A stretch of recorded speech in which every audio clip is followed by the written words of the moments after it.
Boa tarde, amados. A paz esteja com cada um de vocês. Eu estou entrando aqui para poder deixar uma palavra de meditação para as nossas vidas, que se encontra em Gênesis. Hoje eu tirei o dia para meditar em Gênesis. E eu quero deixar aqui uma palavra de meditação, Gênesis, capítulo de número 26, que fala sobre Isaac, o filho de Abraão, quando ele foi para a terra de Gerar, chamada Gerar, por causa da fome que, que estava acontecendo. E aí eu vou ler o capítulo 26 e o versículo 12, 13 e 14, que nos diz assim: E semeou Isaac naquela mesma terra, e colheu naquele mesmo ano 100 medidas, porque o Senhor o abençoava. E tinha possessão de ovelhas e possessão de vacas, e muita gente de serviço, ou seja, funcionários, de maneira que os filisteus o invejavam. Essa palavra aqui, depois, se você puder, você medita no capítulo 26 todinho, porque eu peguei só esses 3 versículos para poder fazer a introdução, mas você pode estar meditando depois no capítulo todinho. A Bíblia aqui nos relata, nesse texto de Gênesis 26, que como nos dias de Abraão, como foi nos dias de Abraão, houve uma fome na terra, né? Na terra de Canaã, e aí, nos dias de Abraão, ele desce para o Egito. Sem consultar a Deus, ele desce para o Egito e acontecem alguns desacertos lá. E aí a gente observa que esse cenário se repete com Isaac, o filho da promessa. Deus fez uma promessa a Abraão, a promessa se cumpriu vindo Isaac. Quando chega a vez de Isaac, Isaac passa pela mesma situação de escassez na terra onde ele habitava, e aí ele desce queria descer para a terra do Egito, e aí quando chega em Gerar, Deus pega e fala com Isaac para ele não descer para o Egito e aguardar ali naquela terra, que era a terra dos filisteus, chamada Gerar. E ali se estabeleceu Isaac. Só que Isaac ele caiu no mesmo erro que o pai dele, de mentir, dizendo que Rebeca não era a esposa dele, com medo dos homens daquela terra matar ele para poder ficar com a esposa dele, né? Só que aqui a gente aprende uma coisa, que Deus, quando ele dá uma bênção para a gente, um esposo, uma esposa, ele é poderoso para cuidar, tanto de um quanto do outro. A gente não precisa de meios para poder tentar proteger a nosso modo. Quem nos deu é poderoso para poder cuidar. E aí nós vamos observar que, resumindo aqui, porque eu creio que vocês vão ler depois, capítulo 26, eu aconselho que vocês sejam crentes bereanos, citado lá em Atos dos Apóstolos, que eles não somente ouviam a mensagem, mas eles checavam, ia lá, conferir na palavra de Deus se quem estava ministrando estava falando a verdade. Eu aconselho todos a fazerem isso. E aí a gente observa que Isaac, foi descoberta a mentira de Isaac, e ali, ele, naquele mesmo ano que ele contou a verdade para o rei, a gente observa que houve um derramar das bênçãos do Senhor na vida dele. Depois que o rei Abimeleque olha pela janela e descobre que as carícias que Isaac estava fazendo em Rebeca não eram carícias de irmão, mas de esposo, e ali tudo que estava oculto vem à tona, porque Deus ele não prospera na nossa vida. Deus ele não traz um projeto para a nossa vida, não desenvolve um projeto na nossa vida enquanto tiver coisas que venham denigrir a imagem de Deus na nossa vida. O Senhor ele só vai se responsabilizar e trazer a bênção sobre a nossa vida quando nós somos transparentes na presença do Senhor. Me lembra aqui do Monte da Transfiguração, né? Então, na presença de Deus, nós temos que ficar transparentes. Tem que haver um transformar de Deus nas nossas vidas. E o certo é que Isaac se acerta ali com o rei. O que estava oculto, ele põe para fora e diz qual é a verdade. E naquele mesmo ano, a Bíblia diz, vocês vão ler, e vocês vão descobrir que naquele mesmo ano, Isaac colheu 100 por um. Pastor, o que é 100 por um? É quando eu planto uma semente e colho 100. Eu investi uma quantidade, uma unidade, e Deus me devolveu 100. Então foi isso que aconteceu na vida de Isaac, nas terras de Gerar, nas terras dos filisteus. E a Bíblia diz que ele foi tão próspero, tão abençoado, que os filisteus começaram a invejá-lo. E expulsou ele de lá da terra, lá onde eles estavam num lugar elevado. Eles expulsaram ele e mandou ele descer para o vale de Gerar. E Isaac desceu. E o que eu aprendo aqui, passo para vocês, é que Isaac, ele estava lá no alto com eles e a bênção veio sobre a vida de Isaac. Mas não veio sobre a vida deles. Eles expulsam Isaac da terra, lá do alto, onde eles estavam, e mandam ele ir para o vale. E quando Isaac vai para o vale, a Bíblia nos diz que ele prosperou muito mais, ele se engrandeceu tanto, que ele tinha muitas ovelhas, ele tinha muito gado, ele tinha muitos servos, ou seja, muitos funcionários a serviço dele. Ele desceu para o vale, e aqui eu vou fazer um abre aspas aqui, né, para poder a gente fazer uma observação, que a bênção estava sobre a vida de Isaac. Não estava nem no monte e nem no vale, estava sobre a vida de Isaac. Então, se Isaac não ficasse nem no monte, nem no vale, e ele fosse parar no deserto, Deus também iria prosperar na vida de Isaac lá no deserto também, porque a bênção estava sobre aquele que tinha a promessa, que era Isaac. Então, onde ele colocasse a planta dos pés dele, a bênção do Senhor iria estar com ele. E o que eu acho interessante é que todo aquele que tem uma promessa da parte de Deus, ele é perseguido. Ele foi expulso de lá, do meio dos filisteus, onde eles estavam, morando, habitando. E aí, nós vamos observar que ele desce para o vale. E uma coisa que eu aprendi, morando em regiões onde eu conheci o Planalto, onde eu conheci o vale, onde eu conheci a planície, e sei como cada um funciona na questão de colheita, nós entendemos que a chuva, quando ela bate no monte, ela desce. Ela não olha o monte, mas em seguida desce com toda a fertilidade que tem no monte e desce para o vale. Então eles empurraram o Isaac justamente para o lugar da fertilidade. A chuva batia lá onde eles estavam, mas com certeza descia para o vale.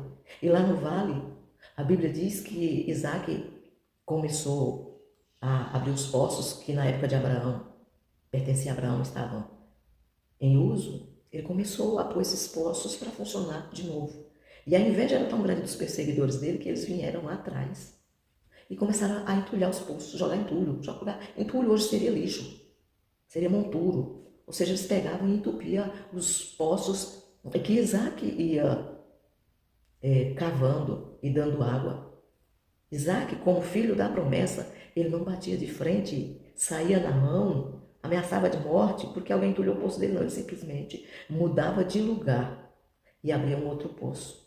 E o certo é que, resumindo, no terceiro poço, acabou a perseguição, porque eles viram que não tinha jeito. Que onde Isaac cavasse, os lençóis freáticos fluiria, porque a bênção estava na vida de Isaac. Então, nós observamos aqui que não adianta o perseguidor. Nós vivemos num mundo onde existe o reino das trevas e o reino da luz. E nós temos instrumentos do reino da luz, nós temos instrumentos do reino das trevas, às vezes até infiltrado mesmo no meio do reino da luz, a serviço de Satanás, para poder entupir os poços daqueles que são escolhidos de Deus.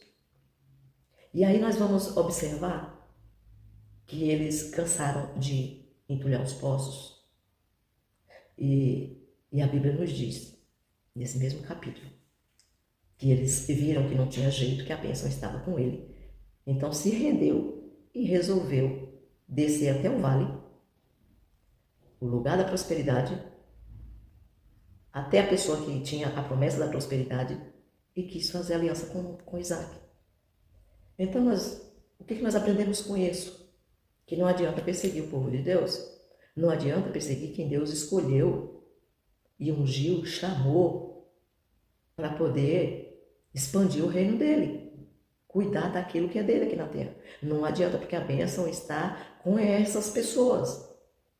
E uma coisa que me traz à memória aqui, e que outro dia eu falei numa outra live, foi o seguinte, que a Arca da Aliança no passado representava a presença de Deus, e ninguém poderia tocá-la, porque morria fulminado.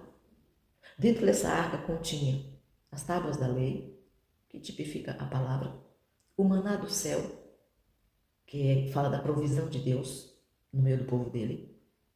E lá dentro da Arca da Aliança também tinha a vara que floresceu na mão de Arão, que fala do nosso chamado, do nosso ministério.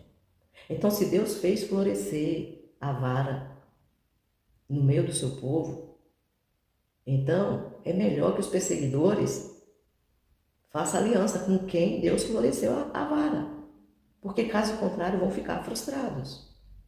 Por quê? A arca de hoje, dos dias de hoje, aquela arca lá do tabernáculo, que tipificava a presença de Deus, era uma simbologia do plano da redenção para os dias atuais que nós estamos vivendo.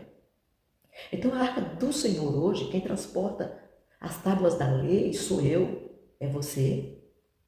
Quem carrega aqui dentro a certeza da provisão, do pão, do maná, da provisão, do sustento, sou eu e é você.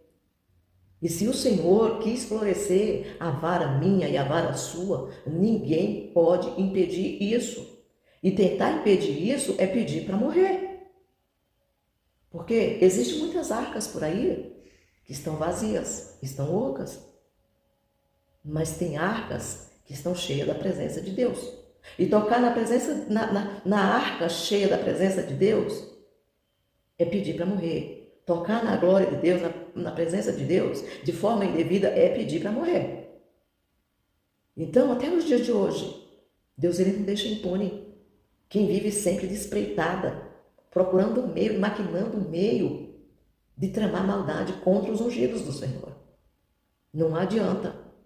Deus ele prospera de qualquer jeito, ele vai prosperar. Por quê? Nós vimos a história de Esté. Esté foi preparada para aquele momento, lá no reinado do rei Assuero, para trazer livramento à nação de Israel. Mas o tio dela, ele falou que você foi posta aí para isso, para trazer livramento para o nosso povo. Estou simplificando, para você conseguir entender. Para trazer livramento para a nação, para o nosso povo. Mas se de tudo você não se posicionar e não se colocar em favor da nação de Israel, ou, para os dias de hoje, do reino de Deus, Deus vai levantar alguém e vai colocar. Vai colocar, porque a obra de Deus ninguém impede. O livramento da parte de Deus na vida de alguém, em um determinado lugar, ninguém impede. Assim como a bênção, a provisão na vida de alguém, quando Deus decide abençoar alguém, ele decidiu e pronto e acabou. Então Deus está no controle de todas as coisas. A bênção e a maldição estão no poder do nosso Deus. Mas ele nos direciona e nos põe para escolher o caminho da bênção e o caminho da maldição. O caminho da bênção está diante da obediência. O caminho da maldição está no quê? Na desobediência. Está no transgredir da lei do Senhor. Quebrar princípios.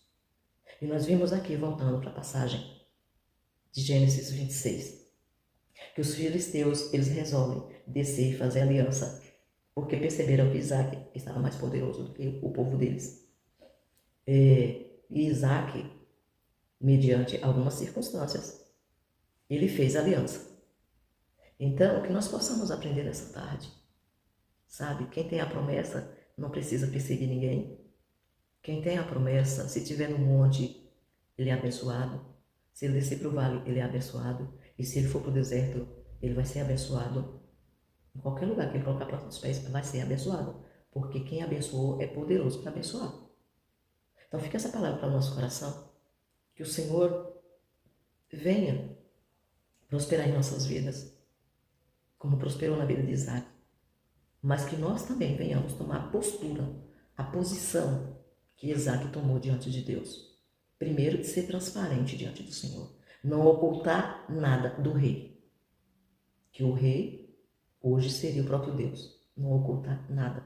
Confessar os seus pecados. E não praticar mais. Vai e não peques mais. Deus ele tem sempre batido nessa tecla. Vai e não peques mais. E teve um milagre que Jesus operou, que ele falou assim, vai e não peques mais, para que não te suceda, vamos dizer assim, desgraça maior. Então, que nós venhamos tomar posse da bênção do Senhor nessa tarde. Que nós venhamos também tomar posse do posicionamento que Isaac teve na sua vida. Porque quem é da bênção, quem tem a promessa com o Senhor, do Senhor, ele não se embaraça com coisas dessa vida. Ele poderia ter saído na mão com aquele povo quando foi lá abrir os poços, gente contendeira, gente fofoqueira, gente maldizente, gente que só deseja mal para os outros, mas não. Ele simplesmente saiu dali e foi abrir o poço em outro lugar, porque ele sabia que a fonte das águas estava com ele. Que Deus abençoe a tua vida, que Deus te guarde, que Deus abençoe toda a tua família, em nome de Jesus. E um beijo no coração de vocês.